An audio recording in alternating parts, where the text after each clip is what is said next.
So while the full financial impact of the outbreak on global business is still revealing itself, we're going to bring in now an asset protection expert and best-selling author. That is Garrett Sutton, to see where things stand. Garrett, thanks for coming on. When we talk about big companies like McDonald's and Delta taking these proactive steps to protect themselves, what about small businesses? What should they be concerned on in the wake of the virus?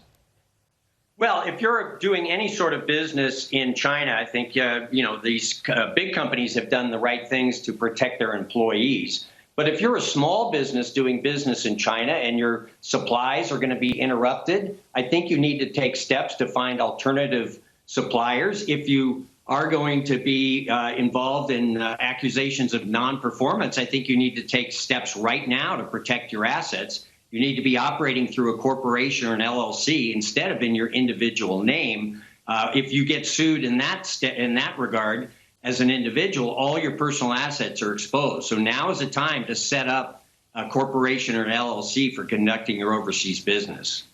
Garrett, although we haven't seen a huge hit on U.S. stocks, what should investors be doing to protect their personal assets in the markets? Well, I always recommend that personal investors hold their brokerage accounts through an LLC. They're not expensive to set up. They're very inexpensive to maintain. If you ever get sued in that horrific car wreck, just something out of the blue, you want that brokerage account to be titled in the name of an LLC instead of in your individual name, where someone suing you could reach all of your brokerage assets. And your expertise, Mr. Sutton, has anyone reached out to you and had personal questions when this virus did get announced? National media, obviously everyone's finding out. Did anyone contact you and say, hey, how does this affect me? What should I do? What's your advice? Well, we have a number of clients that will do business over Amazon. They will source the supplies in China, bring it over here, and sell it on Amazon. And we have had some clients now set up entities rather than operate through their individual name because of coronavirus. What industries do you think are taking the biggest hits because of this virus? Well, I would say import-export, but certainly in the United States, a lot of people will sell real estate to Chinese citizens. They're not going to be able to come over and see the real estate. So there's going to be a slowdown in real estate investment activities, certainly as well. So if entrepreneurs restrict their business in China, as we talked a little bit about, how long do you do that for? How do you know when the right time is to get back to operating as normal, business as usual, if you will?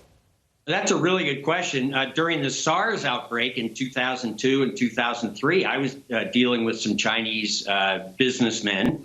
And, 3 months went by, 6 months went by, and I never heard from them again. And I think part of it was the shock, but I think part of it was they wanted to save face. They couldn't perform on this thing. So you may see projects just fall by the wayside because of the shock due to the coronavirus.